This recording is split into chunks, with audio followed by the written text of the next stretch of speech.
ఆడవాళ్ళందరూ మగదేని ఎందుకరా జీవితం మొత్తం వాళ్ళు సమస్యాత్మకమైన మగాడి దృష్టితో చూశారు. అందుకే ఆ కంప్యూటర్ వాళ్ళకి అలా కనపడింది. అంటే శంకరాచార్య చెప్పింది పరమ సత్యం. సృష్టిలో భేదం లేదు మిత్రమా, నీ దృష్టిలో ఉంది భేదం అంతా. ఆడవాళ్ళందరూ మగదేని ఎందుకరా జీవితం మొత్తం వాళ్ళు సమస్యాత్మకమైన మగాడి దృష్టితో చూశారు. అందుకే ఆ కంప్యూటర్ వాళ్ళకి అలా కనపడింది. అంటే శంకరాచార్య చెప్పింది పరమ సత్యం. సృష్టిలో భేదం లేదు మిత్రమా, నీ దృష్టిలో ఉంది భేదం అంతా. ఇప్పుడు ఉద్యోగంలో సమస్యలు కానీ సంసారంలో సమస్యలు కానీ ఎప్పుడు పరిష్కారం అవుతాయి? నీ దృష్టి మార్చుకుంటే పరిష్కారం అవుతాయి. నువ్వు భర్త గురించి లేదా భార్య గురించి, నీ యజమాని గురించి, నీ ఉద్యోగి గురించి ఏ దృష్టి ఏర్పరచుకున్నావో జీవితాంతం శ్మశానానికి వెళ్ళే వరకు అదే దృష్టితో నువ్వు ఉండి వాళ్ళు మారాలంటే అలాగా? వాళ్ళు మారారు, నువ్వు గ్రహించట్లేదు అసలు. ఎందుకంటే వాళ్ళు మారడం కూడా నీకు ఇష్టం లేదు. శత్రుత్వం కావాలి. పౌరుషం మనిషికి అహం అండి. అందుకని మారడం కూడా ఇష్టం. కొంతమంది చూడండి మాట్లాడుకుంటుంటే వాళ్ళు ఈ మధ్య వాళ్ళు అప్పటికే మారారు. వాళ్ళు అంతే, పుట్టుకతో వచ్చిన బుద్ధి పుడకలతో. అది ఎప్పుడమ్మా క్రీస్తు పూర్వం అన్నాడు సామెత. ఇప్పుడు ఎందుకు వాడుతున్నావు దాన్ని? ఇప్పుడు పుట్టిన పిల్లాడు ఏడాది అయ్యేసరికి విచిత్రంగా మారుతున్నాడు. 4 ఏళ్ళు అయ్యేసరికి అంచనాకు అందడం లేదు. అంత మార్పు వస్తున్న టెక్నాలజీ యుగం ఇది, సాంకేతిక యుగం. ఇప్పుడు పాతకాలపు సామెతలు పడతారేటండి? పుట్టుకతో వచ్చింది పుడకలతో పోదు, ఈ కులం వాళ్ళింతే, ఈ మతం వాళ్ళింతే. దరిద్రపు మాటలమ్మా, రాకూడదవి. ఏ కులం వాళ్ళు మంచివాళ్ళు అంటారు, ఏ కులం వాళ్ళు చెడ్డవాళ్ళు అంటారు. ఎలా అంటారు? ఇప్పటికే మనకు అదే నడుస్తుందండి. ఏమైనా మనవాళ్ళు ఎవడా మనవాడు నాకు అర్థం కాదు. మానవులంతా మనవాళ్ళు. ఇందువల్ల విభేదాలండి.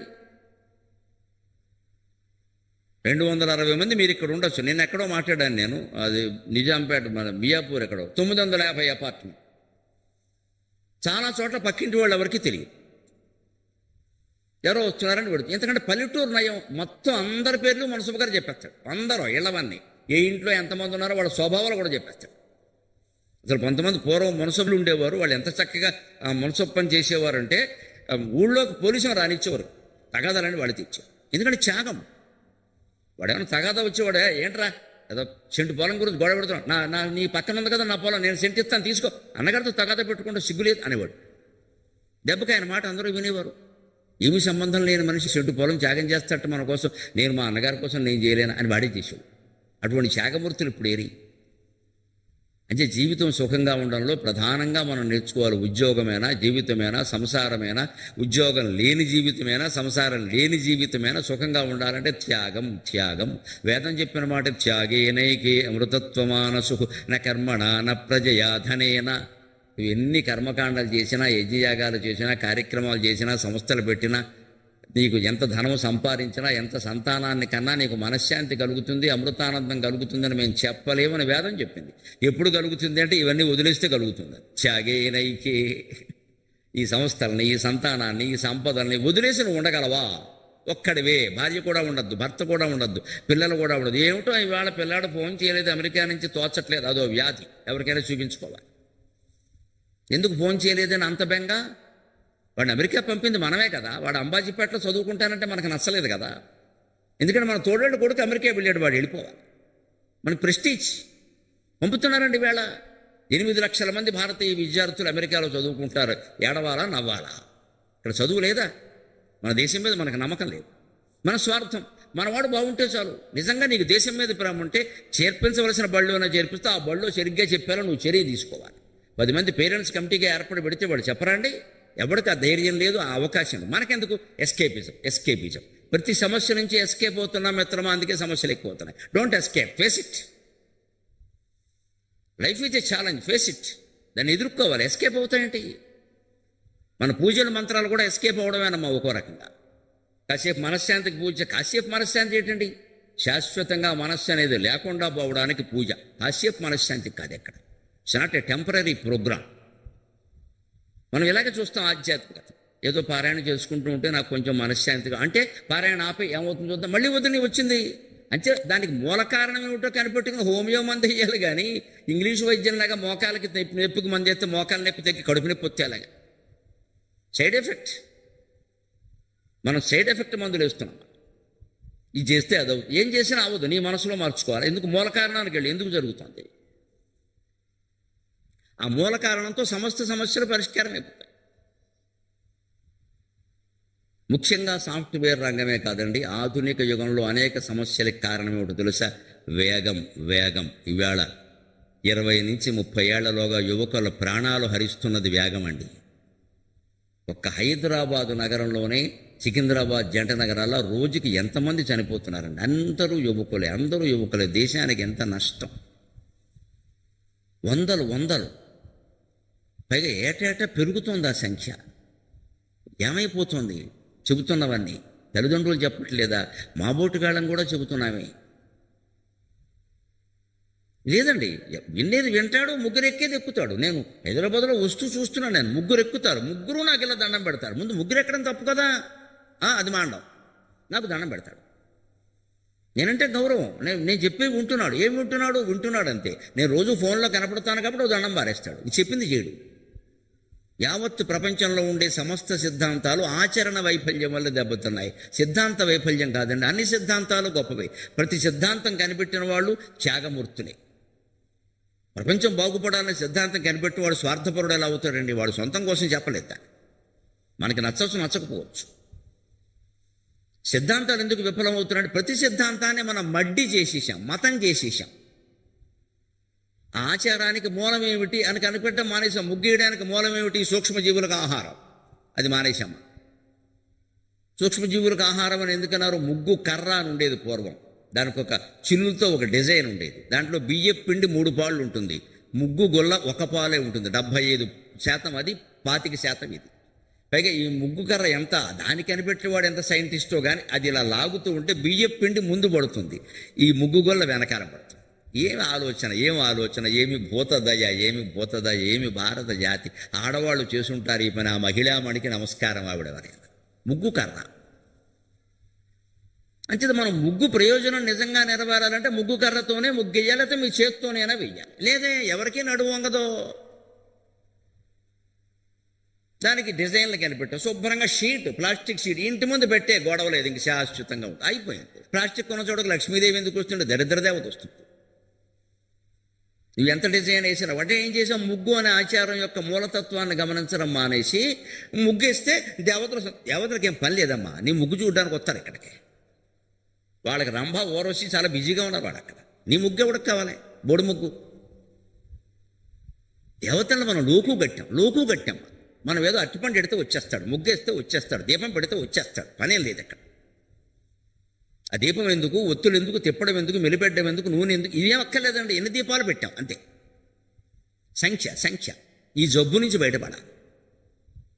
అందుకని ఆ వేగం తగ్గించుకుంటే సాఫ్ట్వేర్ కాదండి, ఏ రంగంలో సమస్యలు ఉండవు. ఎందుకు అంత వేగం మిత్రమా? వేగము అందరు అభివృద్ధికి వేగము కండు చాలునా. సాగరఘోష కావ్యంలో 8వ 9వ అధ్యాయంలో ఈ వేగం గురించే రాశారు. వేగం అని చచ్చిపోతున్నారు, వేగంతో ప్రాణాలు పోగొట్టుకుంటారు. ఎందుకంత వేగంగా వెళ్ళి ఏం చేస్తారు? ఇంకో అరగంట ముందు బయలుదేరచ్చు కదా. ఇక్కడికి ఎంత సమయం పడుతుందని అడిగాను. గంట పడుతుంది, గంటన్నర వేసుకోండి అనుకుందాం. 6ంటికి అనుకున్నాం, 5:30కి నేను ఇక్కడ ఉండాలి, నా బాధ్యత. అందుకని వారికి చెప్పి మీరు 4ంటికి వచ్చి తీరాల్సిందే అని చెప్పాను. వాళ్ళు అలాగే వచ్చారు. మీరు 4ంటికి రమ్మని చెప్పి నేను ఏంటో మాట్లాడుతూ కూర్చొని ఫోన్లో మాట్లాడి వాళ్ళు వచ్చిన తర్వాత లుంగీను చార్ల పనీని వేసుకుని కూర్చొని ఇక్కడ కూర్చోండి వస్తాను. గంటకు వస్తే బాత్రూంలోంచి నేను ఎందుకు పనికొస్తాను? ఇంకా నేను ప్రవచనం చెప్పడానికి పనికొస్తాను. నేను అన్ఫిట్. ఎందుకు మాట ఇచ్చావు? నువ్వు 4 ఉండాల్సిందే. 5 నిమిషాలు తేడా వస్తే పర్వాలేదు, కానీ అరగంట తేడా రాకూడదు. టైం నువ్వు పని చెయ్యాలి. దానికి ఇంత సమయం పడుతుంది. సమయం నిర్ణయించుకోవయ్యా, ముందే మొదలుపెట్టు. గంట పట్టే పనికి అరగంట ముందు మొదలుపెట్టి తొందరగా చేద్దామంటే ప్రమాదాలు జరుగుతాయి. వేగము అందరు అభివృద్ధికి వేగము కండు చాలున. వేగమ జీవితాన సుమవీక్షణముల్ హరించి నిత్యముద్వేగము తప్ప వేగము దివిన్ భువిదించినదేమి. నిత్యముద్వేగము తప్ప వేగము దివిన్ భువిదించినదేమి. ముందుకు సాగుచునుండే చూడుము అగచాట్లు అభివృద్ధియు తోడు నీడగా. దేశం ముందుకు సాగింది, బోల్డ్ టెక్నాలజీ. ఏం ముందుకు సాగిందండి? ఎంతమంది ప్రమాదాల్లో పిల్లలు చచ్చిపోయే తల్లిదండ్రులు గర్భశోకంతో ఏడుస్తున్నారండి. ఎందుకు బతుకున్నావా అని. 25 ఏళ్ళు పెంచిన కొడుకు చచ్చిపోతే తల్లికి తండ్రికి ఎలా ఉంటుంది? ఓన్లీ ఒక్క పాయింట్, వేగం. వద్దంటే వినరు. మైనరే కారు తీసుకుంటాడు, మేజర్ అయినా మాట వినడు, వెళ్ళిపోతాడు, ఫ్రెండ్ వేసుకుంటాడు, రాత్రి ఎక్కడికో పోతాడు, తెల్లారి కనపడు. ఏం చెయ్యాలి? ఏడుస్తూ కూర్చోడానికి మనం ఇక్కడ.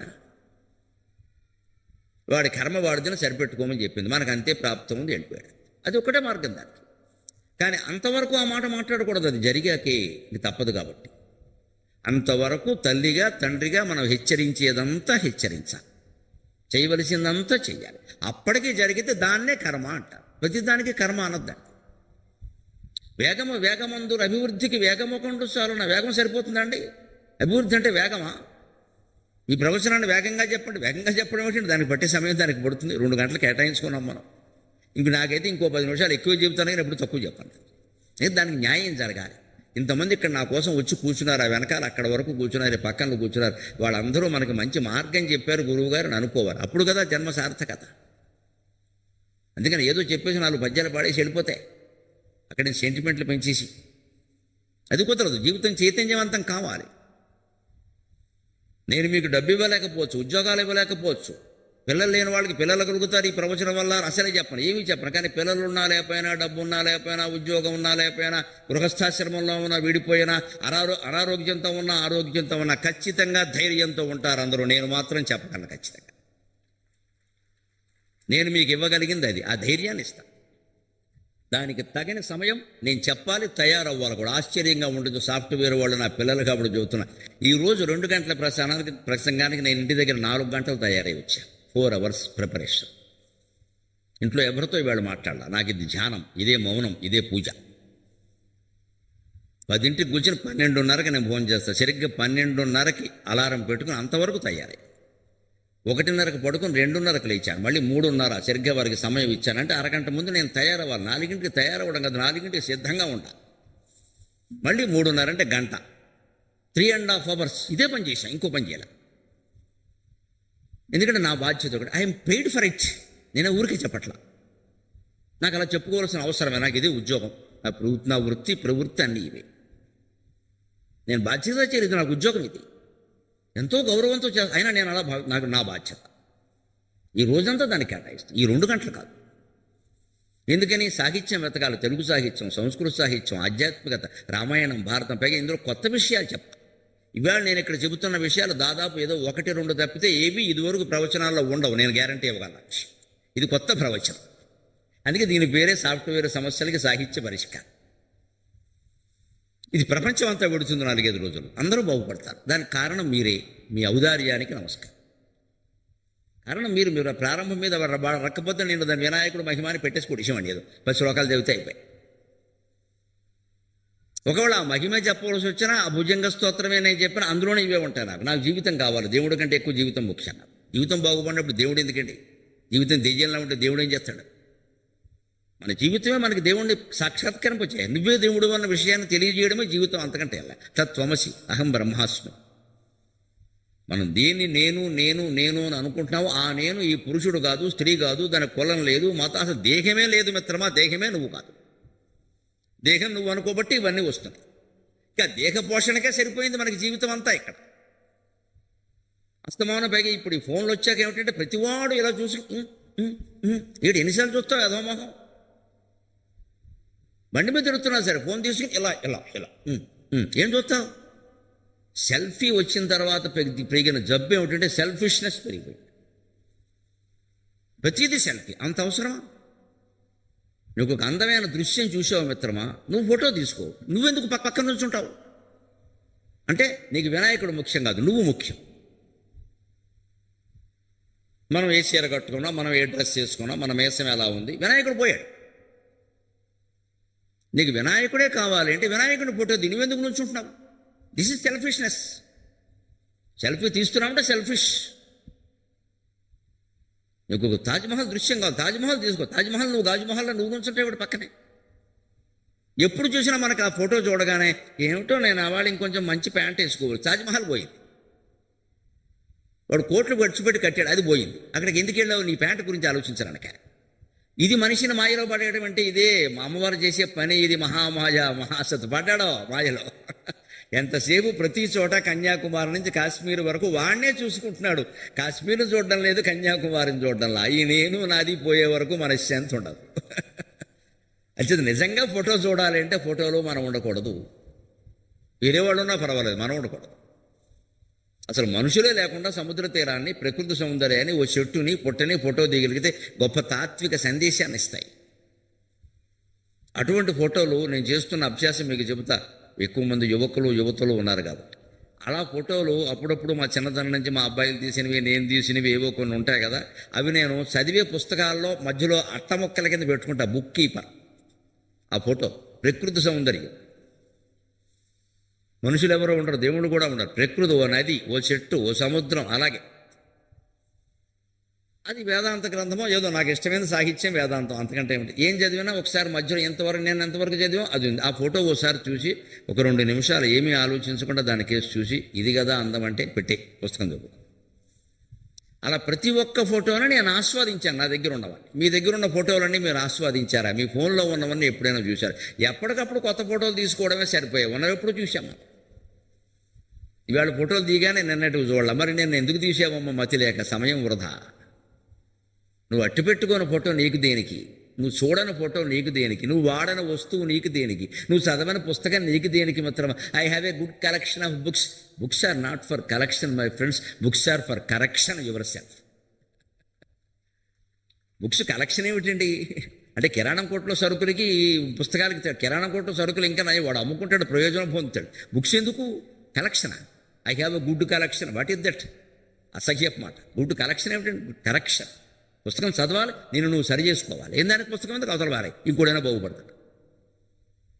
మనం కలెక్షన్ చేసి పెట్టుకుని పైగా ఏం చేస్తాం విచిత్రంగా, అందనంత ఎత్తులో పెడతామండి చాలా మేధావులు. దానికి అద్దాలు పెడతాం. అవన్నీ వేదాలండి. ఎందుకు వేదాల పన్నాకి వేదాలు ఒకటే, ఎక్కాలు ఒకటే. నువ్వు చూడలేదు, ఎందుకు అన్నావు? బాగుంటుంది కదా, వేదాలు ఉంటే పుణ్యం. వేదాలు ఉంటే పుణ్యం ఏంటండి నీకు అర్థం కానప్పుడు? వేదమే ఏం చెబుతుందంటే వేదం గురించి, నన్ను చదివిన వాళ్ళు నాతో ఆగిపోకండి, నన్ను మించి ఆలోచించండి ఏంది, అది వేదం గొప్పతనం, అది వేదం గొప్పతనం. క్రాస్మీ అని చెప్పింది వేదం ఒకటే. యావత్ ప్రపంచంలో ఉండే మత గ్రంథాల్లో వేదం ఒక్కటే. నేను చెప్పిందే నమ్మకండి, మీరు ఆలోచించండి, నన్ను దాటి ఆలోచించమని చెప్పిన హిందూ మతం ప్రజాస్వామిక మతం. వేదం ప్రజాస్వామ్యం. నువ్వు ఆలోచించు. అంతేకాని ఈ పుస్తకంలో చెప్పిన ప్రకారం చేయకపోతే దేవుడు చంపేస్తాడు. ఈ దరిద్రపు మాటలు వేదాల్లో ఉండవు, శాస్త్రాల్లో ఉండవు. That is Hinduism. నువ్వు ఆలోచించు. నేను చెప్తున్నాను, నువ్వు ఆలోచించు. నీకు ఇష్టమైతే చేయలేత మానే. ఇంత భగవద్గీత నిలబడి చెప్పిన పరమాత్మ చివరిలో ఉన్న మాట ఏమంటే, యథేచ్ఛసి తథా కురు అర్జున. చెప్పమన్నావు, చెప్పాను, నీకు ఏది ఇష్టమైతే ఇచ్చి. అంతేగాని ఇలా చెయ్యని అనలేదు ఆయన. పైగా అలా ఎన్నోసార్లు చేయలేదు ఆయన. భగవద్గీతలో చెప్పినట్టు అర్జునుడు ఏం చేయలేదండి. అందుకు విరుద్ధంగా చాలా రకాలుగా ప్రవర్తించాడు. ఏమీ అనలేదు. కృష్ణ పరమాత్మ తన పని తను చేశాడు. ఇలాగే ఉంటారు మనుషులు. వీడికి ఇంకో జన్మెత్త యోగం ఉంది, నేనేం చేస్తాను? భగవద్గీత వీడికే అర్థం కాలేదు, పైవాడికే అర్థం. పోని నా పని నేను చేశా అని వేళ అర్జునుడికి అర్థమైందో లేదో అనవసరమ్మా. ప్రపంచం అంతా గౌరవించే భగవద్గీత మనకి దక్కింది కదా. మన కృష్ణ పరమాత్మ నువ్వెందుకు ఆచరించాలని అర్జునుని శంటేసి ఉంటే చెప్పేవాడే కాదు అసలు. మన కర్తవ్యాలు కూడా మనం అందుకే చెయ్యాలి. పిల్లలు ఆచరించేలా చెప్పు, మళ్ళీ చెప్పు. విసుగొస్తే వదిలేయి, ఇక వెంట పడకు. 20 ఏళ్ల వరకు చెప్పాలి, చెబుతూనే ఉండాలి. 20 ఏళ్ళు దాటాక వదిలేయాలి. మనం 20 ఏళ్ల వరకు హాస్టల్లోనే, ఇంజనీరింగ్ కాలేజీలోనే వదిలేస్తాం. తర్వాత వాడికి పెళ్ళయ్యాక రోజు ఫోన్ చేసి మాట్లాడతాం. ఈ 2 దరిద్రాలు. వాడికి పెళ్ళయ్యాక వాడిని వదిలేయాలి. వాడి పెళ్ళాన్ని ఏడవన వాళ్ళు ఏడిచి ఏడుపులు. మనం రోజు ఫోన్, లేకపోతే వాడు చేయలేదు ఏమిటో, మర్చిపోయాడు, మా అబ్బాయి మంచివాడే అంటే అయిపోయింది. అప్పుడే కోళ్ళ మీద నేరారోపణ. కోడల కంటే దోషి అత్తగారికి ఎవరూ ఉండరు. ఇక ప్రపంచంలో ప్రథమ శత్రువు కోడలు. కోడలకి ప్రథమ శత్రువు అత్తగారు. ఇది ఎవరి సొమ్మో ఎవరో పట్టుకుపోయినట్టే ఇందులో. ఈవిడ కంది, ఆవిడ చేసుకుంది. ఏమైందండి? ఏ బంధం ఎందుకు తెగిపోవాలి? భార్యను ప్రేమించాలంటే తల్లిని ద్వేషించాలా? తల్లిని ప్రేమించాలంటే భార్యను వ్యతిరేకించాలా? అవసరం లేదే. ఎందుకు? ఇది అంతా పొజిటివ్ నేచర్ అంటారు ఇంగ్లీషులో. మన సొంతం అయిపోవాలి. కొడుకైనా మొగుడైనా సొంతం అయిపోవాలి. ఒక్కసారి పెళ్ళి అయిందంటే ఈవేళ కొంతమంది ఎలా ఆలోచిస్తారు, ఇంక మీ వాళ్ళు ఎవరు ఉండడానికి వెళ్ళి వాళ్ళతో మాట్లాడడానికి వెళ్ళి, ఇంకా అన్నిటికీ నేనే. తల్లితో భర్త ఎక్కువసేపు మాట్లాడాడంటే రాత్రి రామరావణ సంగ్రామం. ఎందుకు మాట్లాడావు? ఆవిడేం చెప్పింది? ఉంది చాటింగ్ తీ. ఏ తల్లైనా సంసారం కూలగొట్టుకోమని చెబుతుందా కొడుక్కి? ఆవిడకి ఏదో కాస్త తిన్నాడా లేదా అని ఓ తాపత్రయం ఉంటుంది కాబట్టి అడుగుతుందమ్మా. అంతకంటే ఏమన్నా ఉందా? భయం మనస్సులో. వాళ్ళ మాటలు ఎక్కువ వింటే వాళ్ళ మనిషి అయిపోతాడేమో. అమెరికా నుంచి ఆడపడుచుతూ తమ భర్త మాట్లాడు, పెద్ద గొడవ. ఆవిడేంటి మాట్లాడేది? అదే వీళ్ళమ్మతో మాట్లాడితే మా అమ్మతో మాట్లాడతాడు అస్తం. మరి మీ మమ్మీ మీద నీకున్నది, ఆ డమ్మీ మీద ఉండదమ్మా? ప్రధాన కారణం ఆలోచించండి. దంపతుల మధ్య విభేదాలకి, యుగోలకి, విడాకులకి. నీ వాళ్ళే నీకు కావాలి, వాళ్ళ అక్కలు. ఆయన అంతే, ఈవిడ అంతే. మరి ఇంక సంసారం ఎందుకు ఉంటుందండి? దానికి మూలం ఏమిటంటే ఇది మాయా అని మనం తెలుసుకోలేకపోతున్నాం అసలు. దానికి తోడు వేగం.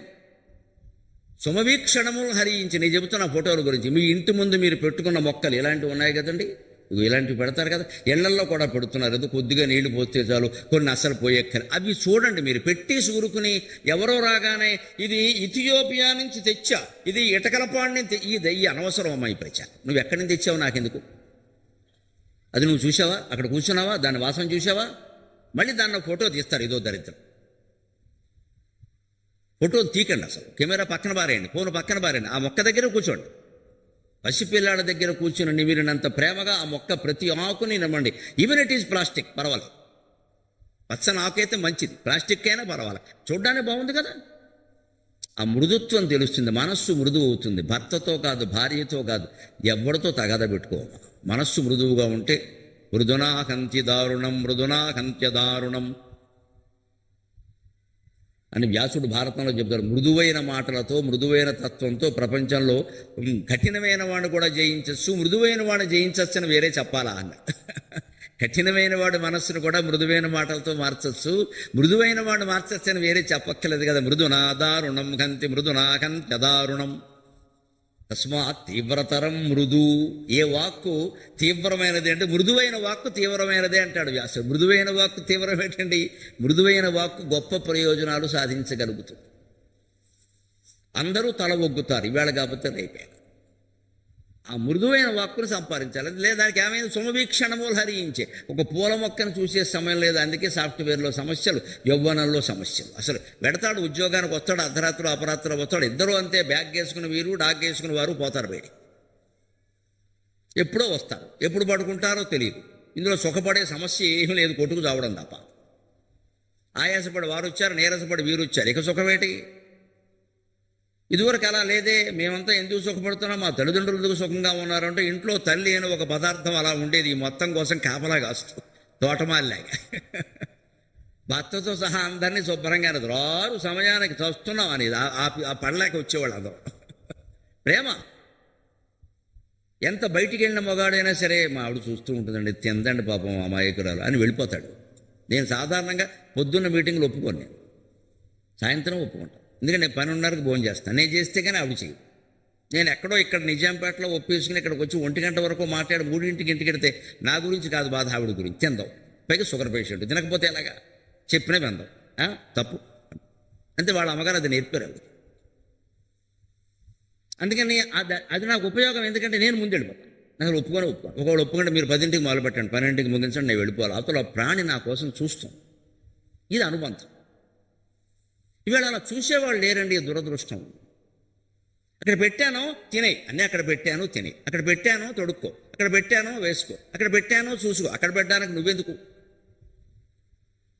ప్రేమతో వడ్డించేవాళ్ళు లేరు, ప్రేమతో వండేవాళ్ళు లేరు, ప్రేమతో పిల్లల్ని పెంచేవాళ్ళు లేరు. ఒక్క పిల్లల్ని పెంచుతారు, మనుషుల్ని పెంచరు.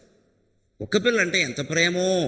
పక్కలో పడుకోబెట్టుకుని సబ్బెట్టి తోమేసి దుప్పటి కప్పేసి మళ్ళీ దాన్ని ఫారిన్ నుంచి తెప్పించి, ఎంత దౌర్భాగ్యమో. కొడుకుల్ని విదేశాలకి పంపాం, అక్కడి నుంచి కుక్కలను తెచ్చుకున్నాం. మనకంతా అజ్ఞానులు ఉండరు. ఎక్కడ భారతీయులంతా అజ్ఞానులు. ఎక్కడ కొడుకుల్ని, ఉపయోగపడే కొడుకుల్ని విదేశాలకి పంపాం. పనికి మాలిన కుక్కల్ని మనం తెచ్చుకుని ఆల్సేషియన్ డాగ్ అనే వీడికంటే ఎత్తుంది అది. ఈ దరిద్రం ఎందుకండి? ఉపయోగపడవలసిన వాడు అక్కడికి పంపామా? వాడికి పని లేని కుక్కల్ని ఇక్కడ తెచ్చుకున్నావా ఏదో రోగాల కోసం. దాని మీద ఉండే శ్రద్ధ ఇంట్లో కుటుంబ సభ్యుల మీద ఉండదు. ఎవరికి పిల్లల్ని ప్రేమించరు, కుక్కని ప్రేమిస్తాడు. ఇదే మనకు తగాదాలకు కారణం. నీకు ఏదో ఒకటి ప్రేమించాలని నీకుంది, యు ఆర్ ఎస్కేపింగ్. అదే అనుమానం వల్ల. ప్రేమ లేకుండా నువ్వు ఉండలేవు. మరి అసలైన వాళ్ళని ప్రేమించలేదు, కుక్క మీద ఎందుకు లేనిపోయింది ఇక్కడ. అదే మన ఆలోచనలో తేడా. మనకి పువ్వులను చూసే ఓపిక లేదు. పోనీ ఇంత చేసి ఈ వేగం వల్ల సాధించింది ఏమిటంటే, వేగము దివిని భువిధించినదేమి, ఇంకో అరగంట ముందు వెళ్ళాం అంతేనా. ఈ సరుకు ఇదివరకు నదుల్లో రవాణా అయ్యేదండి, సరుకు అంత కాలువల్లో, పడవల మీద ఒక 2-3 రోజులు పట్టేది ప్రయాణం. ఏమైందమ్మా? చాలా తక్కువ. సహజ జల ప్రవాహములు సాగుచుండ నదీమ తల్లికి దుగితలబూలు కాల్వలు అని సాగర ఘోషలో పద్యాలు రాశాను. సహజంగా జలప్రవాహాలు సాగిపోతూ ఉంటే ధాన్యం, కొబ్బరి బొండాలు, ఇసుక, సిమెంటు ఎన్ని ఉండండి పడవల్లో రవాణా చేసేవారు. ఇప్పటికీ గోదావరి జిల్లాలో చూస్తాం కూర్చోట అన్నీ పోయేగా. రూపాయి ఖర్చు లేదు. తెరసా పెత్తేస్తూ చాలు గాలేస్తూ ఉంటుంది. అన్ని మీద ఇద్దరే ఉంటారు, భార్య భర్త. అక్కడే వండుకొని తింటారు.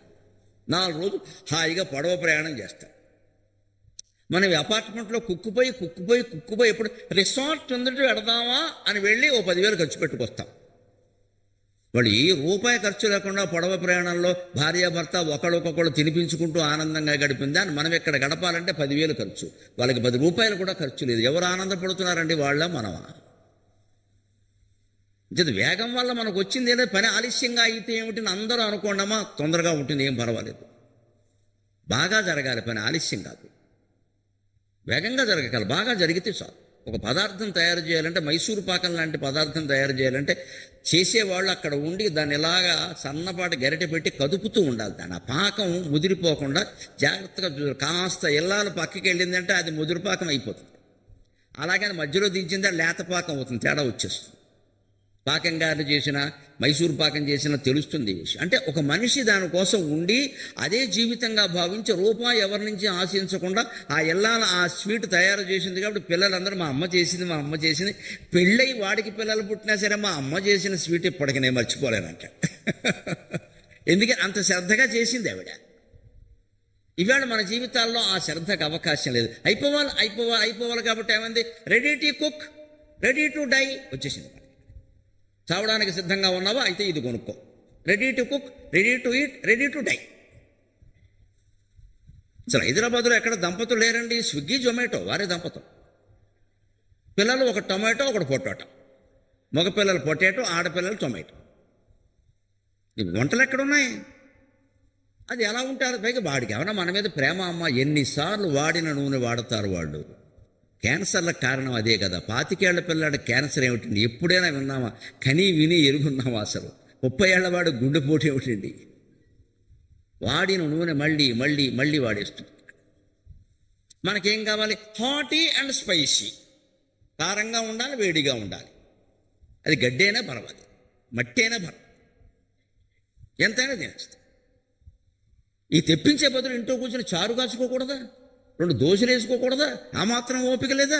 భార్యాభర్త అవసరమైతే మానేయండి, ఒకళ్ళు ఉద్యోగం మానేయండి, లేకపోతే ఒక పూట ఉద్యోగమే చేయండి. ఇద్దరు ఎవరు మానేయాలో నిర్ణయించుకోండి. దీంట్లో మళ్ళీ హక్కులు గొడవ అక్కర్లేదు. ఇక్కడ ఎవరు ఉద్యోగం పెద్ద ముఖ్యం కాకపోతే, ఎవరికి తక్కువ జీతం అయితే వారు మానేయండి. ముఖ్యమైన ఉద్యోగం ఎక్కువ ఉన్నవాళ్ళు చేస్తారు చాలు. మిగిలిన వాళ్ళు ఇంట్లో ఉండండి. ఎంత అందంగా ఉంటుందో చూడండి సంసారం. అబ్బాయి ఎవరు ఒప్పుకోరు. సంపాదించకపోతే విలువ ఉండదు. అంటే విలువ కోసం సంపాదిస్తున్నారు ఆడాళ్ళు మగాళ్ళు, జీవితం కోసం కాదు. అసలు ముందు డబ్బును గౌరవించే విధానం పోవాలి. ప్రేమను గౌరవించాలి, సేవను గౌరవించాలి. డబ్బును గౌరవించడం ఏంటండి? ఆ యాటిట్యూడ్, ఆ దృక్పథం మారాలి. నేను డబ్బును గౌరవించను. నా తల్లి నాకేం చేసిందని నేను ఇవాళ ప్రతి సభలో పద్యాలు చెప్తున్నానండి. 3వ తరగతి చదివి మానేసిందమ్మా ఎల్లాలు. నేను 9వ వాడిని కూడా పద్మశ్రీ స్థాయికి పెంచింది నా తల్లి.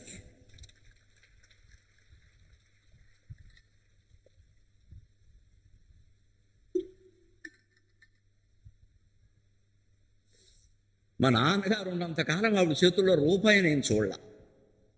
అంటే అప్పటి పరిస్థితులు అంతే. ఇంకా దాని గురించి నేను వ్యాఖ్యానించలేదు. అందుకే నేను పని జాగ్రత్త ఏమిటంటే, ఆయన పోయిన తర్వాత నా దగ్గర ఉన్నప్పుడు నేను ఎప్పుడు ఆవిడ దగ్గర 1000 రూపాయలు తక్కువ ఉండనిచ్చేవాడు కాదు. తరగడకని పిలుచు.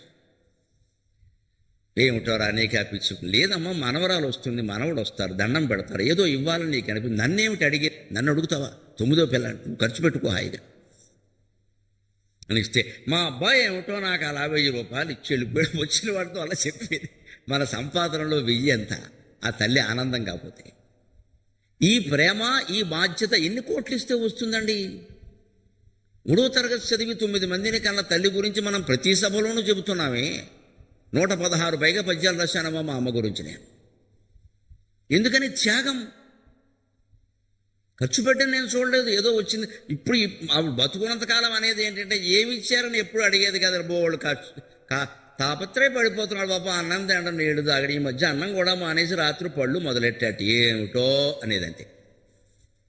తిండి తినలేదన్న జాసే తప్పితే సంపాదించింది ఏమిటంటే ఆవిడకి అక్కర్లేదు.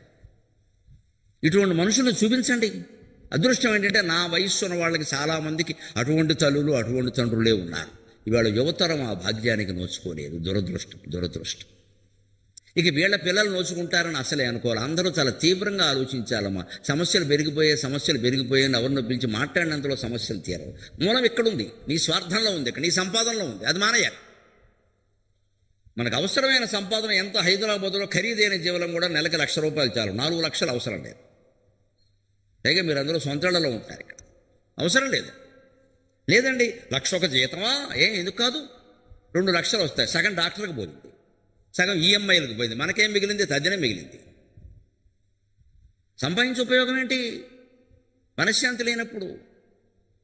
మంచిది, ఈ వేగాన్ని తగ్గించుకోవాలి, ప్రశాంతంగా జీవిద్దాం, హాయిగా కబుర్లు చెప్పుకుంటూ కూర్చున్నాం. పూర్వం ఆడవాళ్ళు అలా కూర్చొని గంట 2 గంటలు కబుర్లు చెప్పుకునేవాడు, తర్వాత లేచి వంట చేసుకునేవాడు. ఆరోగ్యంగా ఉన్నారు అందరూ, ఎందుకంటే మనసులో ఉండే దుఃఖం అంతా పక్క ఆవిడకి చెప్పేసేవాడు వాడబడి. ఆవిడ అంతకంటే ఆ దుఃఖం మొత్తం కంప్యూటర్ రియాక్టింగ్ ట్రాన్స్ఫర్ అయిపోయింది. లేకపోతే పని మనిషి దగ్గర చెప్పేసేవాడు, అది కూడా మా మొగుడు అంతేనమ్మా, నీ మొగుడే నయం అనేదో అనేది. అంతే, దాని టెన్షన్లు దానికి ఉన్నాయి. మొత్తం మీద మనుషుల మధ్య అనుబంధం అండి. ఇవాళ మాట్లాడుతున్నాం, ఫోన్లో ఎవరితోనో మాట్లాడుతున్నాం, ఇంట్లో ఉన్న అత్తగారి పనికిరాదు, ఇంట్లో ఉన్న తల్లి పనికిరాదు, ఇంట్లో ఉన్న తండ్రి పనికిరాడు, ఎవరితోనో మాట్లాడుతాం దూరం. వాళ్ళు మనకు ఆత్మీయులు అయ్యారు. ఇక్కడ ఈ అనుబంధాలు నిలబెట్టుకోగల వేగం తర్వాత ఇవాళ ప్రధాన సమస్య ఏమిటో తెలుసా? వెంటనే చేయాలంటాం కదా. అందుకే సాఫ్ట్వేర్ ఉద్యోగం కాదండి, మొత్తం జీవితంలో చురుగ్గా ఉండాలంటే మీకు వీలైతే చూడండి, ఇవాళ ఆ దృశ్యం ఉంటుందో లేదో తెలియదు, మేము చిన్నతనంలో చూసాం. ఒకే రోట్లో 4 పోటేసినట్టు ఉండాలి. అది చూస్తుంటారు పెద్దవాళ్ళు కొంత. ఒకే రోట్లో 4 పోటేస్తారు. అటుకులు దంచేవారు, ధాన్యం దంచేవారు, దంచేది చిమ్మిలి చనిమిడి దంచేవారు. ఒకే రోట్లో 4 పోటేస్తారండి.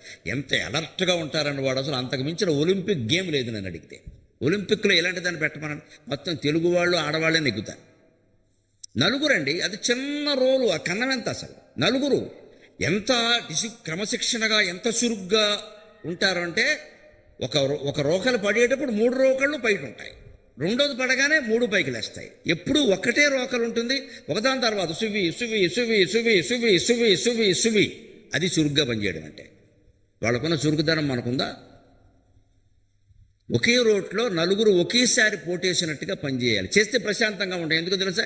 వాళ్ళ దృష్టి ఎంతసేపు ఎలా ఉంటుందంటే, నా వంతు వచ్చినప్పుడు నేను దెబ్బేస్తే అయిపోయాయి, ఇంక మిగిలినంత 3 వేశారా చూశారా, మధ్యలో ఇంక మాట్లాడుకోవడం ఉండదండి. పాపం చెమట కారుతూ ఉంటే తీసుకుని ఇలా అనుకుంటారంతే, అది కూడా అందులో భాగమే. ఈ చెమట తుడుచుకునేటప్పుడు కూడా పోటేయడం మర్చిపోరు. ఈ కుడి చేత్తో ఇలా పోటేసి ఒక్కసారి ఇలా అనుకుని మళ్ళీ ఇలా అందుకుంటారు. కాసేపు కుడి చేత్తో వేస్తారు, కాసేపు ఎడమ చేత్తో వేస్తారు. ఏమి ఆట, ఏమి తెలుగు ఆట, ఏమి తెలుగు మహిళ. ఉడికేటి అన్నములు తొడికి చూసేరు, కాలేటి మంటలకు మసిలేటి మంటలకు మారు మసలేరు, కాలేటి కొరవుల కాళ్ళదన్నేరు, ఆడువారంటేను మాటల ఈ ఆడువారంటేను మాటల అని పల్లెటూళ్ళలో పాటలు ఉండేవి. ఉడికే అన్నాన్ని ఇలా పట్టుకుని చూసేవారండి, చెంచా కూడా కాదు, చెయ్యే. మంట నీళ్లు మసులుతుంటే వీళ్ళు మారు మసిలేవారు, ఆ వేడి తట్టుకునేవారు. అక్కడ పొయ్యి సెగ మామూలా. కాలేటి కొరవులా కాళ్ళదన్నేరు, పొయ్యి సరిగ్గా మండకపోతే కాళ్ళతోటో చేతితోటో ఆ కట్టె లాగేయడం, పెట్టేయడం, చెయ్యి అంటుకుపోతుంది, భరించేవాళ్ళు.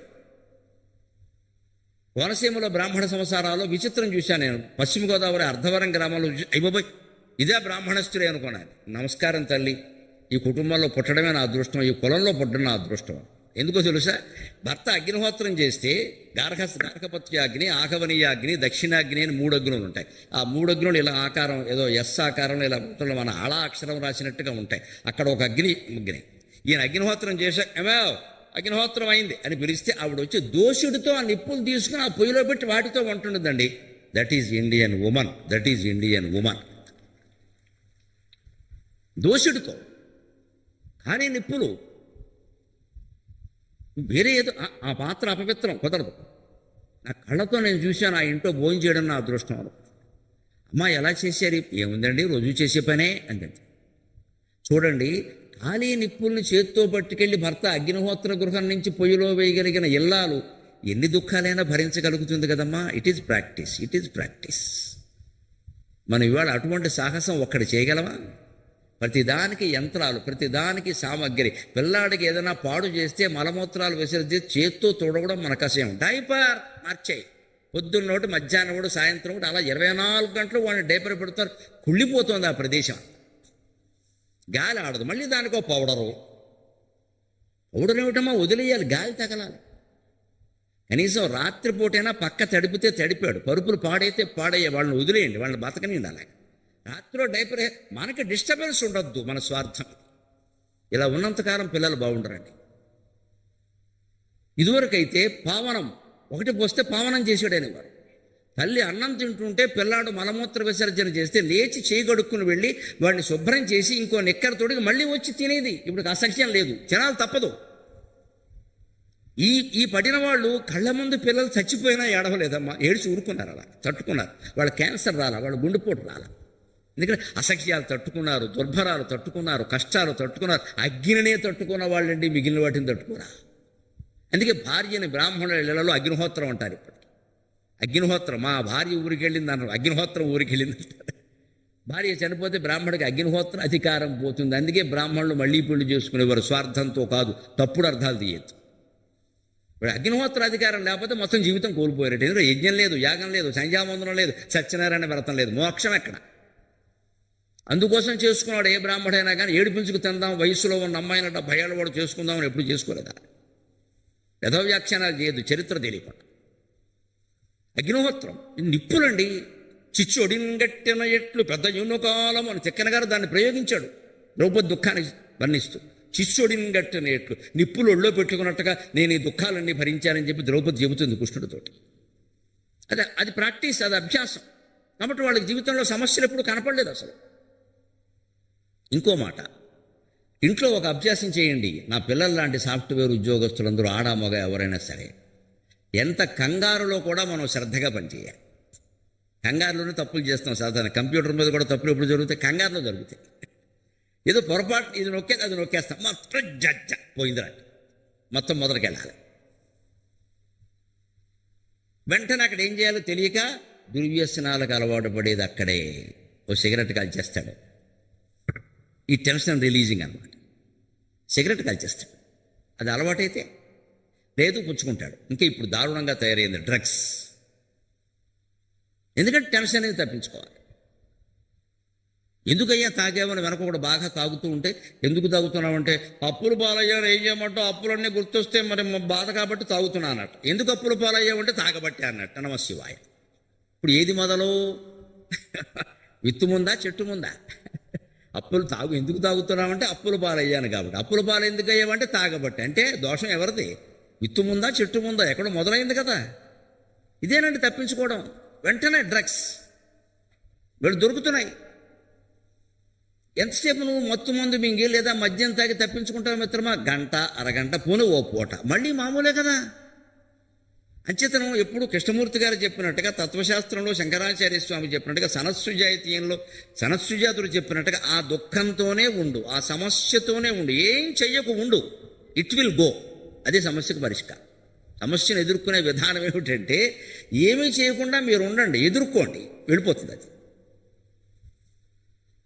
ఆ ప్రశాంతతలో దాన్ని ఎదుర్కొనే విధానం వెంటనే తోస్తుంది. ఎప్పుడు మనస్సులో స్ఫురణ, గొప్ప ఆలోచన ఎప్పుడు వస్తుందంటే ప్రశాంతంగా ఉన్నప్పుడు వస్తుంది. కంగారు పడుతుంటారు.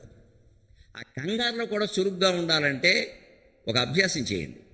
వాన వస్తుంటే దండం మీద ఆరేసిన బట్టలు తీస్తాం మనం, దానికి కూడా నౌకర్లను పెట్టుకుంటే నమస్కారం. మా ఇంట్లో అయితే నేను మా ఆవిడే తీస్తాం, మేము పెట్టం అలాగా. ఎంత హడావిడిలో కూడా ఆరేసిన బట్టలు తీసామనుకోండి, ఇలా లాగేయకూడదండి. క్లిప్ ఉంది పైన, చినిగిపోతుంది చీరగానే పంచగానే. ముందు క్లిప్స్ అన్నీ తీయాలి. అంత కంగారులో కూడా వాన వస్తున్నా సరే, మబ్బేసింది తెలుస్తుందిగా, ముందు క్లిప్పులన్నీ తీయాలి. అవి ఓ చోట పెట్టాలి, అక్కడే వాషింగ్ మెషిన్ ఏదో ఉంటుంది కదా, గట్టో గూడో అక్కడ పెట్టు, తర్వాత నెమ్మదిగా వెళ్ళి. ఆ లాగేటప్పుడు కూడా ఇలా లాగేయకూడదు, అంత కంగారు కూడా. లాగొచ్చు, తాడు పట్టుకుని చీర లాగాలి, అప్పుడు చీర చెనగదు. మనం ఏం చేస్తాం, పట్టుకు లాగే. ఇప్పుడు ఆరబెట్టిన చీర మళ్ళీ మర్చిపోయింది, కింద పడింది, మళ్ళీ ఉతుక్కోవాలి. బట్టలు సరిగ్గా ఆరేసిన బట్టలు వాన వచ్చే సమయంలో మనం తీసి జాగ్రత్తగా మంచం మీద ఇంట్లో పడేసుకోవడం, కుర్చీలో పడేసుకోవడం అభ్యాసం చేస్తే ఎంత కంగారులో కూడా మనం శ్రద్ధగా పనిచేయగలం. చిన్న చిన్న అభ్యాసాలు. హడ్డిల్ రన్ అంటారు, ఆటంకాలతో పరుగు. ఇంట్లోనే మీరు హాల్లో ఓ కుర్చీ ఉంది, అలా ఆ ప్లాస్టిక్ కుర్చీ వేసుకోండి. పెద్ద పెద్ద సోఫాలు, ఐరావతాలు కాదు, ఇలాంటివి కాదు, అలా ప్లాస్టిక్ కుర్చీ, అది సుఖంగా ఉంటుంది, అది వేసుకోండి. మళ్ళీ మధ్యలో ఏదైనా కూర్చోవాలన్నప్పుడు డి విటమిన్ అని కూర్చుంటున్నాగా. ఇప్పుడు సూర్యభగవానుడు అంటే డి విటమిన్ అయ్యాడు, ఆయన కర్మ కాలింది. సూర్యభగవానుడు అంటే ఎవరికి తెలియదు, డి విటమిన్, ఆయన విటమిన్ అయ్యాడు. ఆదిత్య హృదయం అంతా పోయింది. ఆదిత్యస్విత సూర్య ఖగ కోషా గభస్తిమాన్ సువర్ణ సదురు శోభాను హిరణ్యరేత దివాకర, అన్నీ పోయాయి. హరిత స్వసహస్రార్చి సప్త సత్యుర్మరీచిమాన్ తిమిరోన్మథన శంభుస్పష్ట మార్తాండకో అంశుమాన్. ఒక్కొక్క నామం చదువుతుంటే స్వరాల ఎనర్జీ మన దేహంలోకి వస్తుందమ్మా. ఆదిత్య హృదయం అంత గొప్పది. ఆదిత్య హృదయం అంటే స్వరాల ఎనర్జీ. శ్రద్ధ పెట్టి భక్తిగా సూర్యభగవానుడి మీద భక్తిగా మీరు చదివితే సూర్యశక్తి మన శరీరంలో ప్రవేశిస్తుంది. మంత్రానికి శక్తి ఉంది. శక్తి ఎప్పుడు 3 రకాలుగా ఉంటుంది: మంత్రశక్తి, తంత్రశక్తి, యంత్రశక్తి. కెమిస్ట్రీలో మనకి పదార్థం 3 రకాలుగా ఉంటుందని చెప్తారు. 3 ఏమిటంటే ఘనస్థితి, ద్రవస్థితి, వాయుస్థితి. ఒప్పుకున్నది కదా, శాస్త్రం ఒప్పుకున్నది కదా. నేను కెమిస్ట్రీ మాస్టర్ మహానుభావుని దగ్గర పెట్టుకు మాట్లాడుతున్నాను. మా పిల్లాడికి కెమిస్ట్రీ చెప్పారు రామకృష్ణారెడ్డి గారు. ఈయనకి రామ్మోహన్ రెడ్డి గారు. ఇక్కడ ఉండడం నా అదృష్టం నిజంగా. మా అబ్బాయి కెమిస్ట్రీ చెప్పారు. మా గురదాడు మా రెండో అబ్బాయి ప్రవచనాలు చెబుతున్నాడు. వాడు ఇంటర్మీడియట్ చదివినప్పుడు ఆయన కెమిస్ట్రీ చెప్పారు. వాడికి సంస్కృతమో ఇంగ్లీషు అవేమో నచ్చరా. మీకు ఏ సబ్జెక్ట్ నచ్చిందంటే కెమిస్ట్రీ, ఎందుకంటే రామ్మోహన్ రెడ్డి గారు బాగా చెప్పారు. ఇవాళ ఇక్కడ ఆయన ఇక్కడికి వస్తున్నారంటే పరమానంద పాడు. ఎందుకంటే వారు చదువు చెప్పిన శిష్యుడు నా కుమారుడు. ఇవాళ పరమానందం మీరు కూడా ఆనందిస్తారు. మన కృష్ణాష్టమి నాడు చేరాడు. సెంట్రల్ యూనివర్సిటీలో తెలుగులో అసిస్టెంట్ ప్రొఫెసర్గా చేరాడు. సెంట్రల్ యూనివర్సిటీ తెలుగులో అసిస్టెంట్ ప్రొఫెసర్ అనంతపూర్లో వేశారు. ఇప్పుడు ప్రవచనాలు చెప్తున్నాడు. మొన్నటి వరకు ఇక్కడ గచ్చిబౌలిలో ఉండేవాడు, ఇప్పుడు అక్కడికి వెళ్ళాడు. ఆయన ఎదురుగా ఉండగా చెబుతున్నాడు నేను కెమిస్ట్రీ రహస్యం. కెమిస్ట్రీని కెమిస్ట్రీ అందరికీ తెలుస్తుంది. వేదానికి అన్వయించడం. శక్తి 3 రకాల కదా: ఘనస్థితి, ద్రవస్థితి, వాయుస్థితి. సరిగ్గా దానికి పరిష్కరించే శక్తి కూడా 3 రకాలు: మంత్రశక్తి, తంత్రశక్తి, యంత్రశక్తి. ఘన పదార్థాన్ని ఎప్పుడూ యంత్రశక్తితోనే కదపాలి. ఈ మైకు ఘన పదార్థం. దీన్ని కదపాలంటే చేతులు ఉపయోగించాలి. ఇంకో మార్గం లేదు. మంత్రం చదివితే ఈ మైక్ ఎడ పెడుతుంది. దాని విధానం వేరే ఉంది. ఆ చదివే విధానం. దీన్ని ద్రవరూపంలోకి మార్చగలిగితే, మైకు అనే పదార్థాన్ని ద్రవరూపంలోకి మార్చగలిగితే, కరిగిస్తే ఇనుము కూడా ద్రవం అయిపోతుంది, ఏదైనా అవుతుంది. ద్రవరూపంలోకి మార్చగలిగితే అప్పుడు తంత్రం, యజ్ఞం. ఇంద్రాయ స్వాహ ఇంద్రాయేదన్నమమా, అగ్నయే స్వాహ అగ్నయేదన్నమమా, వరుణాయ స్వాహ వరుణాయేదన్నమమా. దీన్ని ద్రవరూపంలోకి మార్చగలిగితే పదార్థాన్ని, అప్పుడు తంత్రం పనిచేస్తుంది. దాన్ని ఇంకా ఎవాపరేట్ చేసి వాయు రూపంలోకి మార్చగలిగితే మంత్రం పనిచేస్తుంది. అంచేత మంత్రశక్తి పక్కా నిజం, అందులో ఏమీ తేడా లేదు. It's scientific. అదే మంత్రం మాయ అన్నమాట. సైంటిఫిక్. అది యజ్ఞం సైంటిఫిక్, యజ్ఞం శాస్త్రీయం. దేవుడు ఉండడం లేకపోవడంతో నిమిత్తం లేకుండా యజ్ఞం ఫలిస్తుంది. అది కర్మ. దానికి తగిన ఫలితం ఉంది. వాడవలసిన పదార్థాలు వాడాలి, చదవవలసిన మంత్రాలు చదవాలి, చదవవలసిన వాడు చదవాలి. అడ్డమైన వాడు చదివితే అలాగే. ఓ నియమం నిష్టం ఉన్నవాడు చదవాలి. అందుకే దానికి అర్థం ఏమిటి? యత్నాత్రాయితే ఇది యంత్రం, ప్రయత్నం వల్ల ఫలిస్తుంది. తర్పణాత్రాయితే ఇది తంత్రం. తర్పణం అంటే నీరు. ఘన పదార్థాన్ని తర్పణం చేయలేం కదా. తంత్రం వాయు, నీరు. మననాత్రాయితే ఇది మంత్రం. అంచేది మన మంత్రశక్తి భరించాలంటే, రోగాలు తగ్గాలన్నా కూడా మంత్రాలు పనిచేస్తాయి. ఎలాగ? మీరు ప్రాణవాయువుకు జోడించి జపం చేయాలి. మంచం మీదే ఉండి, రోగంతోనే ఉండి, ఇబ్బంది పడుతూ అయినా సరే దాని గురించి ఆలోచించకుండా, ఎవరి దగ్గర వాడికి వచ్చిన రోగం గురించి చెప్పకుండా, వస్తే వచ్చింది శ్రీమన్నారాయణమూర్తి చూసుకుంటాడు, నాకేం బెంగలేదు. ఆయన క్షీరసాగరంలో ఆదిశేషుడి మీద పడుకున్నట్టే నేను ఈ మంచం మీద పడుకుంటా. ఆయన పడుకుని నమో నారాయణాయ నమో నారాయణాయ నమో నారాయణాయ నామాన్ని మానకుండా చెప్పించడమా, మన వ్యాధి నారాయణమూర్తి చూసుకుంటాడు. ఆయన దగ్గరికి వెళ్ళే శక్తి దానికి లేదు, మాయమైపోతుంది. మంత్రం పనిచేస్తుంది ఖచ్చితంగా. It's scientific. దాన్ని మీరు వాయువుకు జోడించాలి. ఊరికి పుస్తకం చూసి కాసేపు చదివేసి పైకి ఇప్పుడు వచ్చిందే డిప్యుటేషన్ ప్రోగ్రాం, మనం చదవం, ఎవరినో పిలుస్తాం, మీరు చదవండి. వారేం చదువుతారండి? వారి మధ్యలో ఫోన్లు మాట్లాడతారు, తీర్థం ఇస్తారు. పని చేయదమ్మా. ఆధ్యాత్మికతలో డిప్యుటేషన్స్ ఉండవు, మీరు స్వయంగా చేయాల్సిందే. రోగం మీకు వచ్చిందా, పురోహితుడికి వచ్చిందా? మనకి ఎంత బద్ధకం అంటే, మన సినిమాలు మానం, మన యూట్యూబ్లు మానం, మన ఫోన్లు మానం, మన ఈ మాట్లాడాలు సొల్లు సోది ఏది మానం, కానీ మన పని జరగాలి. అందుకని సుందరకాండ చదవడానికి, మంత్రాలు చదవడానికి ఎవరినో పెడతాం ఓ బ్యాచ్.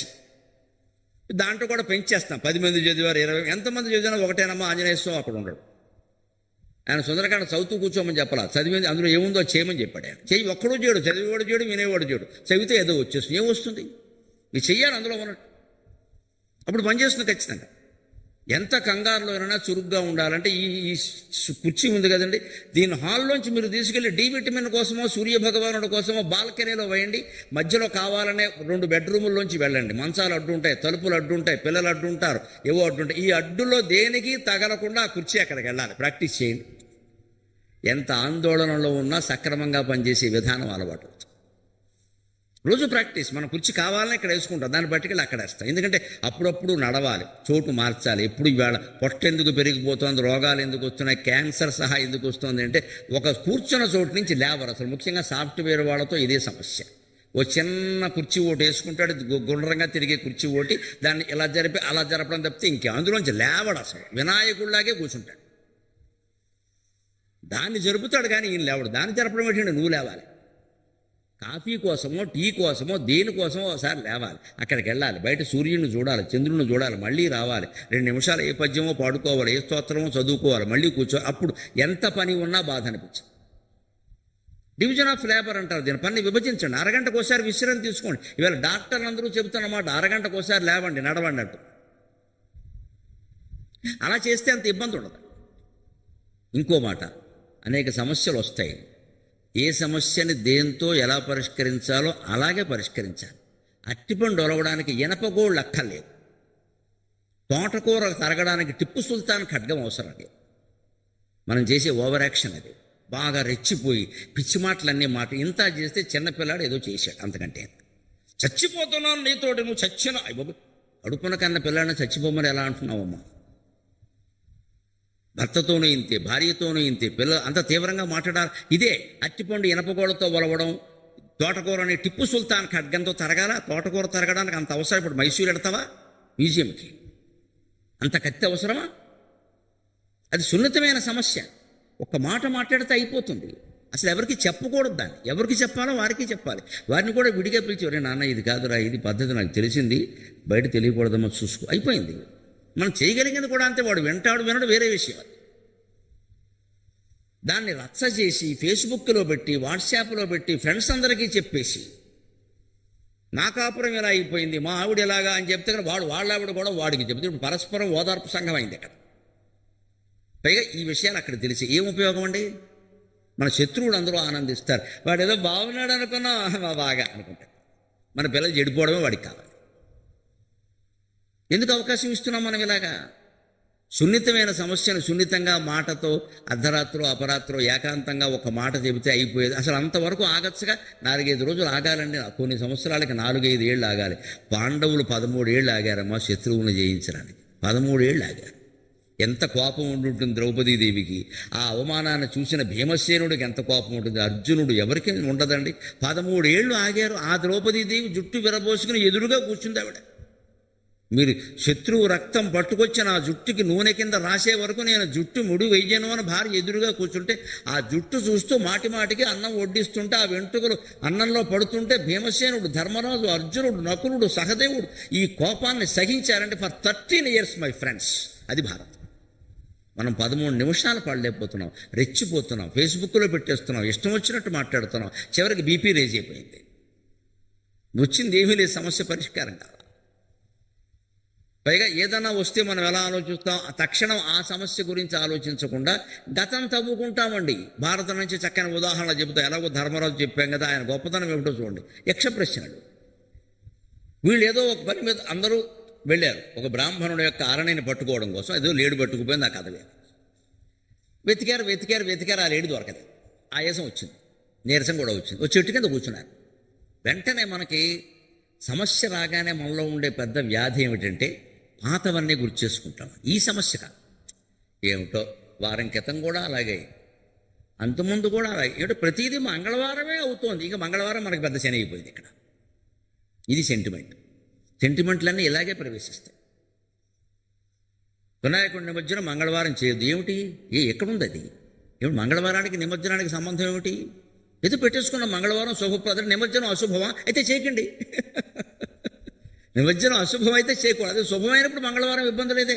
మనమే పెట్టేసుకున్నాం. మంగళవారం కొత్త కుండ కొనద్దు, బుధవారం కొనొచ్చా? అజ్ఞానం, భయంకరమైన అజ్ఞానం. కొత్త కుండ ఎక్కడ వాడతారు? సాధారణంగా ఇంట్లోకి ఎలాగో వాడతాం, శ్మశానంలో కొత్త కుండ వాడతాం. ఎందుకని? అక్కడ పోయినతనికి చుట్టూ నీళ్ళు, కుండలో నీళ్లు పోసి చుట్టూ తిప్పుతూ వెనకాల మేకుతో ఓ చిల్లు కొడతారు, నీరు కారుతుంది. ఈ నీటి ద్వారా పోయిన జీవికి ఇచ్చే సందేశం ఏంటంటే, నాన్న నీకు నీళ్ళు వదిలేశాను, నీకు నాకు సంబంధం లేదు, దయచేసి పైకి వెళ్ళిపో. ఇంకా కొడుకు నేను పట్టుకుని వేళ్ళాడకని కొడుకు చెబుతున్నాడు. అక్కడ మంత్రాలు ఉంటాయి. అలా అవి 3 కన్నాలు చేస్తారు. 3 ముమ్మాటికి వదిలేశానని. ఎందుకంటే అప్పటికీ ఆ ప్రాణిలో ప్రాణం ఉంటుంది. దహనం చేసే వరకు ప్రాణం పోదు. ఇంకా దహనం సమయానికి ఇంకా ఒక ప్రాణం అందులో ఉంటుంది. పూర్తిగా దహనం అయిపోతుంటే వెళ్ళిపోతుంది, కంగారపడి వెళ్ళిపోయి అదేమిటి ఆ దేహం తగలబడిపోతుంది, దేహమే నేను అనుకున్న చిన్న సూది గుచ్చుకుంటే షుగర్ టెస్ట్ కోసం ఇలా అంటేనే కంగారు పడిపోయిన ఇవాళ కాలిపోతున్నా నాకేం తెలియట, అయ్య బాబోయ్ దేహం నేను కాదన్నమాట, 70 ఏళ్ళు బతికాని ఈ విషయాన్ని గ్రహించలేకపోయానే అని జీవుడు ఏడుస్తాడమ్మా. ఇదే జీవుడు వేదన. అందుకని ఈ తుంటు చేసినప్పుడు ఏం చేస్తారు, ఈ నీళ్లు ద్వారా కొడుకు ఏం తెలియజేస్తున్నాడు, వెళ్ళిపో నన్ను వదిలే, ఇంక ఊరికి పెట్టుకోవద్దు, ఇగో నీళ్లు వదిలేశాను వదిలే. కొండ బద్దలు కూడా చెప్తారు ఆ విషయాన్ని, అందుకే కొండ బద్దలు కూడా చెప్పడం అనేది వచ్చింది. కొండ బద్దలు కూడా ఏం చెప్పాడు, తండ్రి లాంటి వాడికి నీకు నాకు సంబంధం లేదని చెప్పాడు. అది ఘోర వార్తే కానీ చెప్పేశాడు. అందుకని లోకంలో కొండ బద్దలు కూడా చెప్పడం వచ్చింది. అయిపోయిన సంబంధం ఇంకా. ఈ కొత్త కుండ అక్కడ వాడడం కారణంగా కొత్త కుండ అపవిత్రం అనే మాట వచ్చింది. ఏది అపవిత్రం? అక్కడ వాడే కుండ అపవిత్రం. నువ్వు కొనే కొత్త కుండ అపవిత్రం ఎలా అవుతుందయ్యా? అజ్ఞానం అంటే అదే. కొత్త కుండ అపవిత్రం అనేది ఎప్పుడైతే వచ్చిందో, మంగళవారం పవిత్రం కాబట్టి అపవిత్రమైన పని చేయకూడదు కాబట్టి కొత్త కుండ కొనద్దు. ఏమైనా అర్థం ఉందా ఈ నమ్మకాలకి? ఫూలిష్నెస్ అంటే ఇది, మూర్ఖత్వం. అక్కడ వాడే కొత్త కుండ వ్యవహారం వేరు. నీ ఇంట్లో వేసవకాలం దాహం కోసం కుండ కొనుక్కుంటూ దానికి వారమేటే దొరికినప్పుడు కొనుక్కో. ఇంక ఈ సెంటిమెంట్లు అన్నీ పెంచుకోండి. మనకు శాస్త్రం వదిలేసారు, ఎందుకు చేశారు ఏమిటి ఒక్కలేదు. ఎందుకంటే సహజంగా సమస్య రాగానే అనేకం వచ్చేస్తాయి. ఇక్కడ ధర్మరాజు అక్కడ కూర్చుని చెట్టు కింద 5 కూర్చుండగానే నకులుడు అన్నాడు, ఏమిటో మనకే వస్తున్నాయి కష్టాలన్నీ అన్నాడు. ఎందుకంటే వాళ్ళు ఏదో ఎవరి పనో చూద్దామని పెడుతుంటే ఇప్పుడేమో ఆయాసం వచ్చింది, దాహం వేసింది, నీరు లేదు, అరని దొరకలేదు. వెంటనే నకులుడు ఏమన్నా ఒక మాటే అన్నాడు, ఏమిటో మనకే వస్తున్నాయి కష్టాలన్నీ, రాజ్యం పోయింది, భార్యను పరాభవించారు, జోదంలో ఓడిపోయాం, వనవాసం చేసాం, ఎక్కడ కూడా తిన్నగా ఉండనివ్వలేదు, ఇది ఏదో పూర్తవుతుందంటే మళ్ళీ ఈ గొడవ వచ్చింది, ఆ లేడీ దొరకనే లేదు, బ్రాహ్మణుడు కోరిక మనం తీర్చనే లేదు, ఇలా ఉన్నాం అని ఊరికి మామూలుగా ఆయన మనకే వస్తున్నాయి కష్టాలన్నీ అనగానే వెంటనే భీముడు కోపం వచ్చి ఏమన్నాడో తెలుసా? వస్తాయి, ఎందుకు రావు? ఆ దుర్యోధనుడు తొడ పగలగొట్టకపోవడం వల్లే మనకి కష్టం వచ్చింది. ఏమన్నా లింక్ ఉందా అండి? ఇప్పుడు చెట్టు కింద దాహం వేయడానికి దుర్యోధనుడు తొడ పగలడానికి కారణం ఏంటండి? మనిషి అలా ఆలోచిస్తాడు. భారతం అది, లోకంలో ఉన్నదంతా భారతంలో ఉంది, భారతంలో లేనిది ఏది లోకంలోనూ లేదు అని వ్యాసుడు ఎందుకు అన్నాడంటే, ఎందుకు మనుషులు ఎలా ఆలోచిస్తారంటే భీముడిలాగే. పాపం మనస్సు నిండా ఉంది, అందుకని ప్రతిదానికి అదే చెబుతున్నాడు. ఇంకా పొద్దున్నే ద్రౌపదీదేవి వేణీళ్ళు అక్కడ పెట్టకపోతే ఎందుకు పెడతావు, దుర్యోధనుడు నీకు చెప్పుంటాడు పెట్టొద్దని. అదేటి ప్రతిదానికి మనలో కూడా చాలామంది ఉంటారు, శత్రుత్వం పెంచుకుంటే అన్నిటికీ ఇదే కారణం చెబుతూ ఉంటాం. ఇంకా దుర్యోధనుడు తొడబగల కట్టకపోవడం వల్ల ఇవాళ దాహం వేసింది. దాహానికి దానికి అర్జునుడు అంతకంటే రెచ్చిపోయి, కర్ణుడు సభలో అనరాని మాటలన్నీ అన్నాడే, అందువల్ల మనకి కష్టం వచ్చింది. దానికి దీనికి సంబంధం వాడని 13 ఏళ్ళే. అర్జునుడు లాంటి వాడు ఎలా? ఇంకా విచిత్రం, వాడు సహదేవుడు శకుని మాయజోదం ఆడాడు, వాడిని వదిలిపెట్టకుండా చంపకుండా వదిలిపెట్టడం వల్ల ఈ కష్టం వచ్చింది. ఇవన్నీ అన్నాక ధర్మరాజు ఏమన్నాడంటే, సరే మిమ్మల్ని కష్టం ఎందుకు వచ్చిందని నేను అడగలేదు, ధర్మరాజే. 100 మాటలు చెప్పిన భారతంలో హీరో ఎవరంటే ధర్మరాజు. యుధిష్ఠిరుడు జీవితంలో తట్టుకున్నాడు, ఆయన యుద్ధంలో తట్టుకోవడం కాదు. అంటే ఎందుకు వచ్చిందని నేను అడగలేదురా, దాహం వేసింది కదా. నకులుండి పిలిచాడు, ఆయనేం మాట్లాడలేదు కదా పాపం, అందుకని ఆయన పిలిచి, నకుల చెట్టెక్కి చుట్టుపక్కల ఎక్కడైనా ఓ చెరువు ఉందేమో చూడమ్మా, ఇవన్నీ ఎందుకు ఈ ప్రస్తావన. ఆయన వెళ్ళాడు, చెరువు కనపడింది, అక్కడేదో యక్షప్రశ్నలో సరే వీళ్ళందరూ పోయారు. మళ్ళీ ధర్మరాజు బతికిని తీసుకొచ్చారు. అంటే అక్కడ ఏమైందంటే శస్త్రబలం పనిచేయలేదు, శాస్త్రబలం పనిచేసి. ఇంత అర్జునుడు ఇంత భీముడు పెద్ద గదలు గాంధీవాలు బేండమేళాలు అన్నీ వేసుకుని అక్కడికి వెళ్ళి చచ్చారు. వాళ్ళు మూర్చిపోలేదండి, యక్షప్రశ్నలో చనిపోయారు. పాండవులు 4 చనిపోయి మళ్ళీ బతికారు. అర్జునుడైతే జీవితంలో 2 సార్లు బతికారు. తర్వాత యుద్ధం అంతా అయిపోయి అశ్వమేధ యాగంలో కన్న కొడుకు బభ్రువాహనుడి చేతుల్లో అర్జునుడు చనిపోయాడు. అశ్వమేధ యాగంలో ఉంటుంది అశ్వమేధ పర్వం. ఉలూపి ఆయన భార్య నాగదేవత వచ్చి బతికించింది. అర్జునుడు 2 సార్లు చచ్చి బతికాడు. మిగిలిన పాండవులు 4 కూడా ఓసారి చచ్చి బతికారు. నిజంగా చనిపోయారు, అదే మూర్ఛ కాదు. ఇంత చావు బతుకులను తట్టుకున్నారు. ధర్మరాజు ఆలోచించాడు, ఇది ఆయుధం పనిచేయించేటప్పుడు ఆత్మబలం పనిచేస్తుంది. అక్కడికి వెళ్ళి 4 శవాలు, 4 తమ్ముళ్ళ శవాలు ఉంటే, అసలు నా తమ్ముడు లాంటి వాళ్ళు ఇక్కడ ఇలా చనిపోయారు అంటే మామూలు వాళ్ళు ఎవరో అలా చేయలేరు, ఈయన ఎవడో దేవత ఉంటాడని కొంగగా భావించకుండా 1,000 నమస్కారాలు చేసి నువ్వెవరో చెప్పబోయా అన్నాడు. ఆయన ప్రత్యక్షమై 123 ప్రశ్నలు అడిగాడు. 123 ప్రశ్నలకి తమ్ముళ్ళ శవాల దగ్గర పెట్టుకుని నీటిలో నిలబడి ధర్మరాజు జవాబులు చెప్పాడు. ఆయన ఇండియన్ హీరో, భారతీయ చక్రవర్తి అంటే ధర్మరాజు. అది నిబ్బరంగా ఉండడం. ఎక్కడ శస్త్రబలం పని చేయదో అక్కడ శాస్త్రబలం పనిచేస్తుంది. కత్తేసి వెళ్ళిపోకూడదు ప్రతిదానికి. అలాగ ఉండగలిగాడు. అలాగ మనం కూడా సాఫ్ట్వేర్ ఉద్యోగాలు ఎలా ఉండాలి? ప్రమోషన్ కోసం ప్రయత్నం చేస్తున్నాం, పదోన్నతి రాదు, వదిలేయాలి ఆ విషయాన్ని. రావట్లేదు అన్న ఎవరి దగ్గరికి వెళ్ళిపోయి నీకు ఏనాడు శని నడుస్తుందయా, వీడే పెద్ద శని, ఇంకేం శని లేదు ఇక్కడ, ఈ చెప్పేవాడే శని. వెంటనే దానికి ఏం చేయాలి? నిజంగా ఏలినాడు శని అంత ఉంటే, అంత ఘోరమైతే తప్పడం ఎలా తప్పిస్తారండి? నాకు అర్థం కాదు. ఎప్పటికీ తప్పదని మీరే చెబుతున్నారుగా. మళ్ళీ ఇక్కడ నూనె పోయి అక్కడ నెయ్యి పోయి ఎలా తప్పుతుందండి? నూనె నెయ్యి పోతే చనిపోతుందా? శని మనం పట్టించుకుంటామంటే నా కళ్ళతో నేను చూసి ఆశ్చర్యపోయా. ఒక చోట ప్రవచనానికి వెళ్ళినాను, ఒక హోటల్లో ఉన్నా. ఆ హోటల్లో కిటికీలను చూస్తుంటే ఎదురుగా శివాలయం ఉంది. పొద్దున్నే శివాలయం కదా అని నేను ఎలాగో గుళ్ళోకి వెళ్ళి, నేను గుళ్ళోకి వెళ్తే పెద్ద హడావుడు అయిపోతున్నాను. 2 గంటల వరకు రాయన అక్కడి నుంచి. అందుకని హోటల్ కిటికీలోంచి శివాలయం పొద్దున్నే కనపడదు. అందులో ఆవిడ శనివారం త్రయోదశి ఏదో, అవన్నీ ఎందుకు, ఇంకా శివుడు కనపడుతున్నాడు, గోపురం కనపడుతుంది, దక్షిణామూర్తి బొమ్మ ఉంది వెనకాల. నేను చూసి దండం పెట్టుకుంటూ విచిత్రం చూశాను. శివుడి చుట్టూ తిరిగేవాళ్ళు 2-3 కూడా లేరు. నవగ్రహాల చుట్టూ తిరిగేవాళ్ళు 25 మంది ఉన్నారు. అయ్యి బాబు జనం, నవగ్రహాలు ఎక్కువైపోయాయి. నారాయణమూర్తి కంటే, నందివాహనుడు కంటే. అయ్యి బాబు, అసలు ప్రధాన దైవాలు ఎవరో వీళ్ళకి తెలియట్లే. అందుకు నేను నవ్వుకుంటూ కూర్చొని ఈ లోప చిత్రం చూశా. శని వదిలించుకుందుకు వచ్చారా, పట్టించుకుందుకు వచ్చారా నాకు అర్థం కాల. ఎందుకంటే ఈ తిరిగే 25 మందిలో ఒక కుర్రాడు ఉన్నాడు. వాడికి 20-22 ఏళ్ళు మించి ఉండవు. ఖచ్చితంగా బీటెక్ వాడే. తిరుగుతుంటే నేను చూస్తున్నాను. పాపం ఈ కుర్రాడు ఏదో, వీడికి కూడా ఏదో శని పట్టిందన్నమాట. తిరుగుతూ ఒక్కసారి ఉన్నటువంటి ఆర్బిట్ మార్చాడు. తిరిగే కక్ష్య మారాడు. ఎందుకని? అంతకుముందు 18 ఏళ్ళ అమ్మాయి ఉంది, దాని వెనకాల తిరుగుతున్నాడు. ఇంతవరకు వీడి ముందు ఒక 70 ఏళ్ళ ఆవిడ ఉంది. 70 ఏళ్ళ ఆవిడ వెనకాల తిరిగితే ప్రయోజనం ఉంది. అందుకని 70 ఏళ్ళ ఆవిడని వదిలేసి, అంతకుముందు మామూలుగా తిరుగుతున్నాడు. వాడికి శని పట్టిందో వదిలించుకుందామని వచ్చాడు, అంతే కదా, ప్రదక్షిణం. అందుకని మామూలుగా తిరుగుతున్నాడు. 70 ఏళ్ళు 30 ఏళ్ళు వాడికి. ఎప్పుడైతే 18 ఇయర్స్ అమ్మాయి అక్కడ కనపడిందో వీడు ఆర్బిట్ మార్చాడు, చంద్రయాన్ మాట. అక్కడికి వెళ్ళాడు. నేను చూసా, ఇది మనకి మంచి టాపిక్, చాలా ప్రవచనాల్లో ఉపయోగపడుతుంది. అక్కడి నుంచి ఆ అమ్మాయి ఏదో ఓరనవ్వు నవ్వింది, అంతే. అమ్మాయే చూసింది, అరనవ్వే నవ్వింది, మతి తప్పి కుర్రాళ్ళు మనసాన పడ్డారు. గిరగిర అమ్మాయి చుట్టూ తిరుగుతున్న నాకు అప్పుడు వచ్చిన అనుమానం ఏమిటంటే, వీడెక్కడికి శని వదిలించుకుందుకు వచ్చాడా, కొత్త శని పట్టించుకుందుకు వచ్చాడా?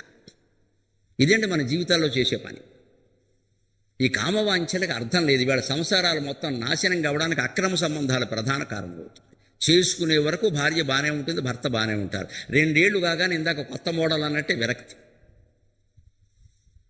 ఎందుకంటే లైంగిక బంధం ఆధారంగా, కామవాంఛల ఆధారంగా చేసుకుంటున్నామమ్మా. కారణం అది. పూర్వకాలం పెళ్ళిళ్ళు ఎందుకు నిలబడ్డాయంటే అసలు ఆ సమస్య ఉండేది కదా, లేనప్పుడే పెళ్ళిళ్ళు చేసేవారు.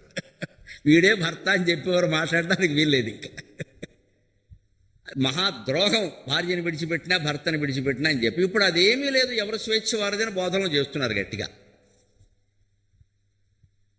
అందుకని ఏమైంది ఇక్కడ తగిలి. అందుకనే కామవాంఛల విషయంలో జాగ్రత్తగా ఉండాలి. సంసారాలు కూలిపోవడానికి ఇదే. పెళ్లి చేసుకున్నావు ఏమైనా కానీ అమ్మాయి ఆవిడ ఎలాగైనా ఉండని, రోగం రాని, రంగు మారిపోని, ఏమి కాలు దెబ్బతిని, వేలు దెబ్బతిని, భార్య శ్రీ మహాలక్ష్మి, భర్త శ్రీ మహావిష్ణువే. భర్తేనా అంతే.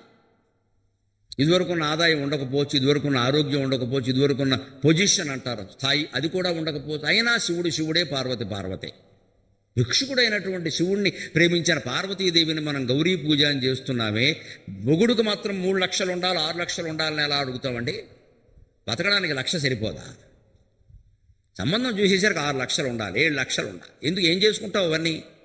7 లక్షలు ఉంటాయి, వాడు ఉండడు. ఇంకో 8 లక్షలు తగులుకుంటుంది వాడికి. లక్షలు మనకి ప్రధానమైతే లక్ష్యం ఉండదండి ఖచ్చితంగా. అందుకే పైగా ఈ కామవాంఛలకు ఒక కాలము లేదు, ఒక ఋతువు లేదు, ఒక వయస్సు లేదు. పేపర్లో వార్తలు చూస్తే మతిపోతుంది. ఈ వయస్సులో ఈ ఆలోచన లేదు. సాక్షి నరసింహారావు గారు, పానుగంటి వారు సాక్షి వ్యాసాల్లో అంటాడు, గేదెలకి శీతకాలం ఉంటుంది ఈ కోరిక,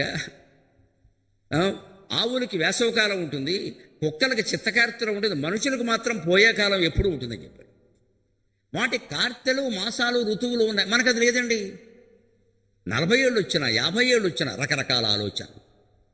పిల్లలు ఏమైపోతారనే ఆలోచన లేదు.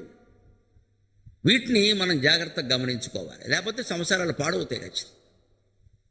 పదోన్నతి వచ్చింది రాలేదు, మనకెందుకంటే మనం ప్రయత్నం చేస్తాం, వస్తే చేస్తాం, లేకపోతే ఉన్న చోట ఉండలేము. ఎప్పుడు జీవితంలో నిశ్చింతగా ఉండాలంటే ఒకటే గుర్తుపెట్టుకోవాలి, ఉన్న చోటే ఉండాలి, ఉన్న పనే చేసుకోవాలి, ఉన్నదాంతోనే గడపాలి. అప్పుడు నిశ్చింతగా ఉంటాం ఖచ్చితంగా.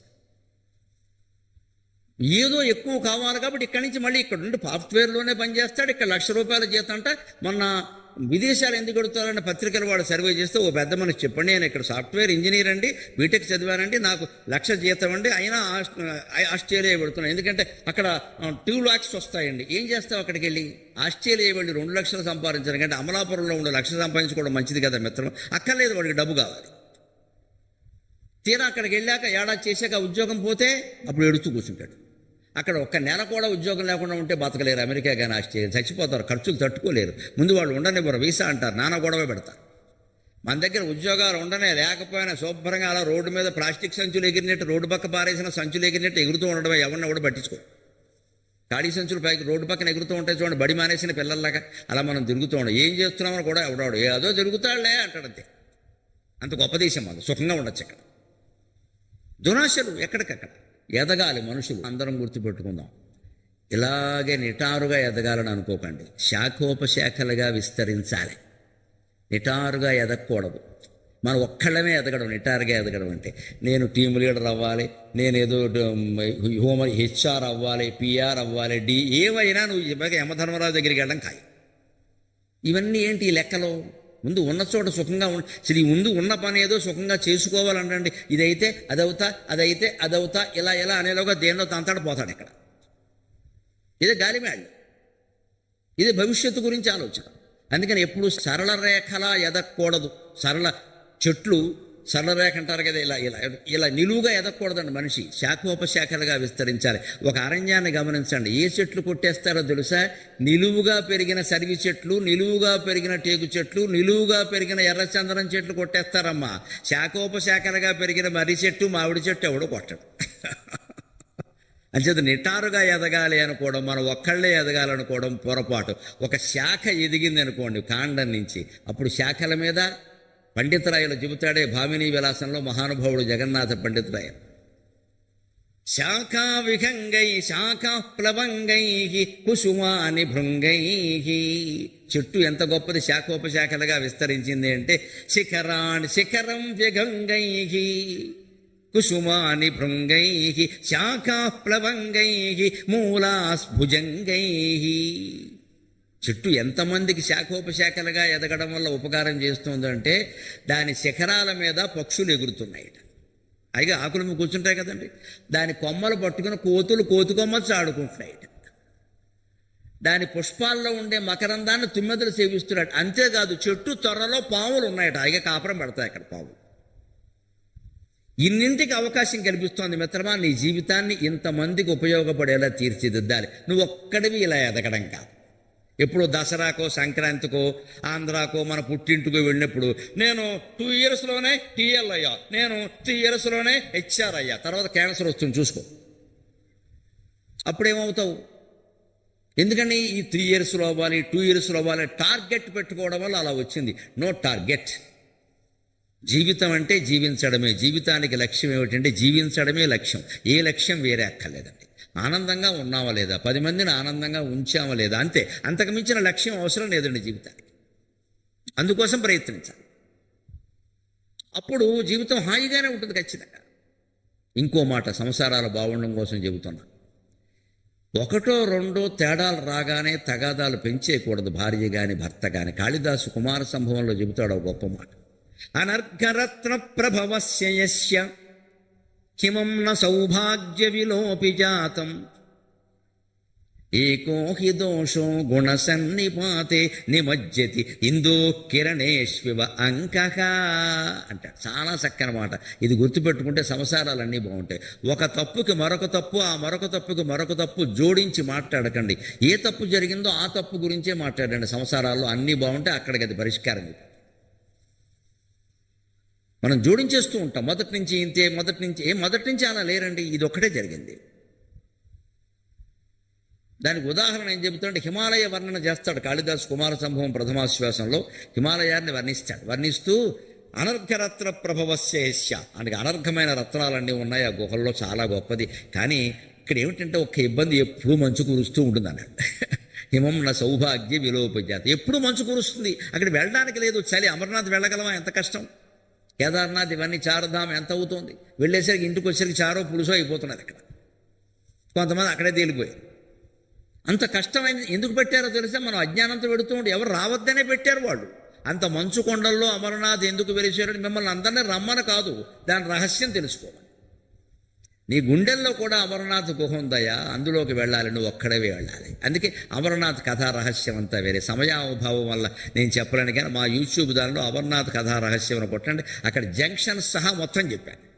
గణేష్ చౌక్ అని ఎందుకంటారు, నాగ చౌక్ అని ఎందుకంటారు, శేషనాగ్ అని ఎందుకంటారు అని చెప్పాను. మనకి ఇవేమీ అక్కర్లా, ఎక్కడికక్కడ వాడు చేయమన్న దానాలు ఏవో చేయడం, అక్కడికి వెళ్ళడం, వచ్చేసుకోవడం. ఎందుకు ఇప్పుడు అందరూ వెళ్ళడం వల్ల ఏమైందంటే అక్కడ మొత్తం ఉత్తరాఖండ్లో ప్రమాదాలు జరుగుతున్నాయి, భూకంపం రావడానికి సిద్ధంగా ఉంది. అక్కడ మన కోసం హోటల్స్ కట్టేశారు, భూమిని విపరీతంగా తవ్వేశారు, నీళ్లు మొత్తం భూగర్భంలోంచి లాగేశారు, భూమిలో పొరలు చీలిపోయాయి, భూకంపం ఏర్పడడానికి సిద్ధంగా ఉంది. మొన్న ఇథియోపియాలో అక్కడ వచ్చిన, లిబియాలో వచ్చిన భూకంపం మన దగ్గర రావడానికి సిద్ధంగా ఉందమ్మా. చస్తున్నారు ఉత్తరాఖండ్లో ప్రజలు భయపడి. మన కారణం, మనం యాత్రలు విపరీతం. అసలు తెలుగు వాళ్ళైతే ముందు పిచ్చి, యాత్రలు పిచ్చి. అందరూ అమర్నాథ్ వెళ్ళిపోవాలి. దేనికి, అమర్నాథ్ కథ విన్నావా, నీకు ఆ తత్వం తెలిసి అక్కర్లేదు. అమర్నాథ్ వెళ్ళిపో, చూసి మేము చూసాం మంచులేంగా అంతే లెక్క. ఇక్కడ దాని తత్వం అక్కర్లా, చూసామని చెప్పడం, ప్రసాదం పట్టుకొచ్చి ఇక్కడ పెట్టడం, గొప్ప చెప్పుకోవడం. ఇందుకోసం కాదు, ఇంకా కాళిదాసు చెబుతున్నాడు, ఇక్కడ ఈ కొండకి ఎవరు రావద్దని, ఈ కొండ ఎప్పుడూ మంచు కురుస్తూ, ఆ కొండ భారతదేశానికి రక్షణ. నువ్వు నేను వెళ్ళి కూర్చుని టీ తాగడానికి కాదు, దాని తత్వం తెలుసుకుంటే చాలు. అక్కడికి వెళ్ళడం ఎందుకు, పని లేక. అందుకని ఇంత పెద్ద కొండకి, రత్నాలు ఉండేటువంటి కొండకి మంచు ఉండడం లోపమేం కాదని ఏం చెబుతున్నాడంటే, ఏకోహి దోషో గుణసన్నిపాతే నిమజ్జతి ఇందో కిరణేశ్వ అంక. అనేక గుణాలు ఒక మనిషిలో ఉన్నప్పుడు 1-2 దోషాలు ఉంటే భరించలేమా, అన్ని పేరెట్టి చూపించాలా, వేలెట్టి. దానికి ఉదాహరణ చందమామ. ఇవాళ ద్వాదశి, 3 రోజుల్లో పూర్ణిమ వస్తుంది, భాద్రపద పూర్ణిమ. అక్కడి నుంచి అనంత పద్మనాభస్వామి వ్రతం, ఆలయ పక్షాలు వస్తాయి. ఆ పూర్ణిమ నాడు మీరు చంద్రుడిని చూడండి అమ్మా, మత్స ఉందా లేదా. మత్స ఉందని చంద్రుడిని చూడడం మానేశామా, దండం పెట్టుకోవడం మానేశామా, పూర్ణిమ నాడు వ్రతం చేయడం మానేశామా, ఉపవాసం ఉండేవాళ్ళు మానేశారు. ఏం లేదే, ఒక మత్స ఉంది కదా అని చల్లని తెల్లని వెన్నెల చందమామను చూడడం మనం అలా మానేలేదు కదా. మరి భార్యలోనో భర్తలోనో ఒక చిన్న తేడా ఉందని ఎందుకంటే అంత కోపం పెంచుకుంటున్నాం. 1-2 దోషాలు క్షమించలేం, వదిలేలేము ఆ విషయాన్ని. దాన్ని ఇంకా పెంచేసుకుని దానికి 1-2 జోడించేసి అసలు పెళ్ళయింది మొదలు ఏ లోపం చూపిద్దామా అని ప్రయత్నం చేయాలా. ఇంకో మాట కూడా చెబుతున్న సందర్భం వచ్చింది కాబట్టి, మగవాళ్ళకి ప్రత్యేకంగా, స్త్రీలు అఖండమైన తెలివితేటలు కలిగిన వారు. నేను ఎవరిని కాకాపడ్డం కోసం నేను చెప్పట్లా, నా రాజకీయ నాయకుడు కాదు. ఆడవాళ్ళ ఓట్లు మగవాళ్ళ ఓట్లు నాకేం అక్కల, నేను శాస్త్రం చెప్పిన మాట. సమస్య వస్తే ముందు మీరు మీ భార్యతో మాట్లాడండి. ముఖ్యంగా పెళ్ళైన మగాడు తల్లిదండ్రులకు ఫోన్ చేయొద్దు, భార్యతోనే మాట్లాడాలి. ఉద్యోగం మారాలన్నా, ప్రమోషన్ ప్రయత్నం చేయాలి, లేదా ఉన్న ఉద్యోగం వదిలేయాలన్నా ముందు ఆలోచించవలసింది భార్యతో, తల్లితో కాదు, తండ్రితో కాదు. ఇక్కడ తల్లి తండ్రి ఆ విషయంలో సహకరించాలి. ఫోన్ చేస్తే, ఒరే నువ్వు మీ ఆవిడ మాట్లాడుకోండమ్మా, మాకు ఎందుకమ్మా ఈ వయసులో ఇవన్నీ, మీరు మాట్లాడుకుని మీరు నిర్ణయించుకుంటారా. అంతగా వాళ్ళిద్దరూ కలిసి, లేదు అత్తయ్య మాకేం తెలియలేదు మీరు చెప్పండి అంటే మనం చెప్పకూడదు. లేకపోతే వాడిని స్వతంత్రంగా ఆలోచించనివ్వాలి. తల్లులకు తండ్రులకు నమస్కారం పెట్టుకోతున్నా, కానీ తల్లి మనస్తత్వం తండ్రి మనస్తత్వం ఎలా, మా వాడికి ఏమిటో 40 ఏళ్ళు వచ్చినా కూడా నన్ను అడగకుండా ఏ పని చేయాలంటే దద్దమ్మ అని అర్థం. అమ్మ అలా చెప్పడానికి సిగ్గుపడ, అది గర్వంగా చెప్పుకునే విషయం కాదు. గీత దాటాలి. 40 ఏళ్ళు వచ్చే వాడి గీత వాడు గీసుకోవాలి. ఇంకా మన గీతలు ఏమిటంటే, ఇక్కడ మనకి యమధర్మరాజు గీసాడు గీత, వీఆర్ 82. ఈ గీత వాడికి ఇంకా పెత్తనం కావాలి. దీని పెత్తనం అనరు, మమక లేదండి, అది పెత్తనం. వాళ్ళ కాపురం వాళ్ళని చేసుకోని, వేలెట్టద్దు, వాళ్ళ నిర్ణయాలు వాళ్ళు తీసుకోవాలి. ఈ తల్లి ఎంత తెలివైందో ఆ భార్య ఎంత తెలివైంది. స్త్రియోహి నామ కల్వేత నిసర్గాదేవ పండితా. శూద్రకుడు మృచ్ఛకటిక నాటకంలో చెబుతాడు అద్భుతమైన వాడు. స్త్రియోహి నామ కల్వేత నిసర్గాదేవ పండితా పురుషానాం తు పాండిత్యం శాస్త్రైరైవోపదిశ్యతే. మగవాళ్ళ పాండిత్యం అంతా పుస్తకాలు చదవడం వల్ల వచ్చిందిట, లేకపోతే లేదుట. స్త్రీలు ఏ పుస్తకాలు చదవలసిన అవసరం లేకుండా సహజంగానే గొప్ప తెలివితేటలు ఉన్నవాడని శాస్త్రం చెప్పిందమ్మా. పుస్తకాలు చదవక్కర్లేదు. పూర్వం పెద్దగా చదివిన వాళ్ళు ఎవరు లేరు, మా అమ్మ సహా మా వదినలు సహా ఎవ్వరు. కానీ బ్రహ్మాండమైన తెలివితేటలు బాబు. ఏం ఇద్దరు వచ్చారు అనగానే బంగాళదుంపలు రెండే ఉంటాయి, కానీ ఉంచి చేసింది బంగాళదుంపల వేపుడే. అందులో మొత్తం 30 ఉల్లిపాయలే. ఆటు 2 బంగాళదుంపలు ఉన్నాయి, 4 గెస్టులు వచ్చారు, సర్దిసేవాళ్ళు, ఉల్లిపాయలు వేసేవారు. ఉల్లిపాయలు ఎన్ని వేసినా అది బంగాళదుంపల వేపుడే. ఉల్లిపాయ వేపుడు ఉండదు. ఇది తెలివి. ఈ తెలివి మొగాడికి ఉండదు. తెచ్చుకోమని చెప్పాను కదా అని అదో కేకలేస్తాడు ఇక్కడ.